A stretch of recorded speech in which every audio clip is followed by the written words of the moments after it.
This moose belongs to me. Wilfred owned a moose. He hadn't always owned a moose. The moose came to him a while ago, and he just knew, that it was meant to be his. He thought he would call him Marcel. He began following Marcel, explaining the rules of how to be a good pet.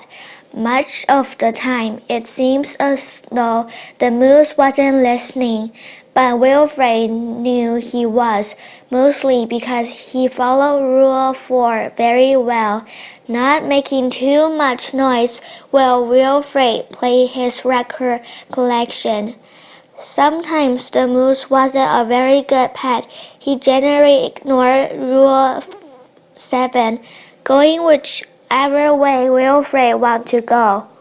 The moose had a very good sense of direction, and Wilfred did not.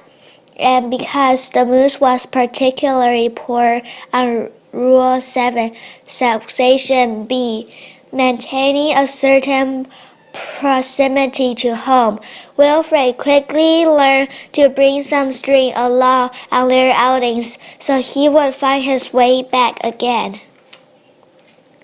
Sometimes the moose was an excellent pet. He had no trouble with Rule 11, providing shelter from the rain, or Rule 16, knocking down things that are out of Wilfred's reach.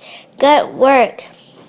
One day, as Wilfred discussed their plan for the coming year on a particularly long walk, he had a terrible discovery. Someone else thought they owned the moose.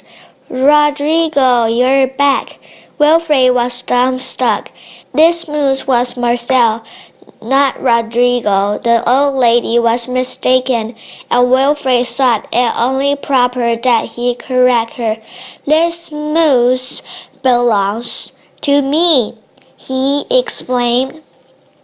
And to prove it, he called Marcel. But the moose did not respond.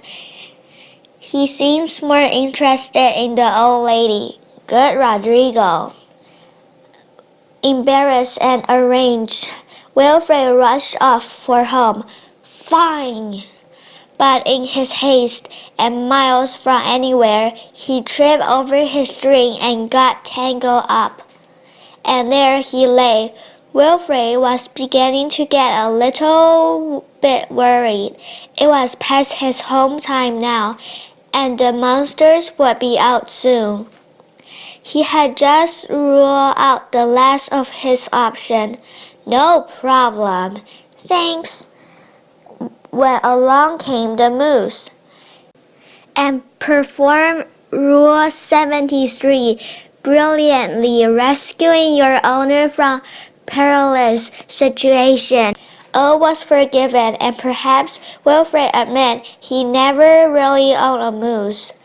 Anyway, with that in mind, he and the moose reached a compromise. The moose would agree to all of Wilfred's rules, whatever it suits him. "Dominic, you are back, and you brought me an apple."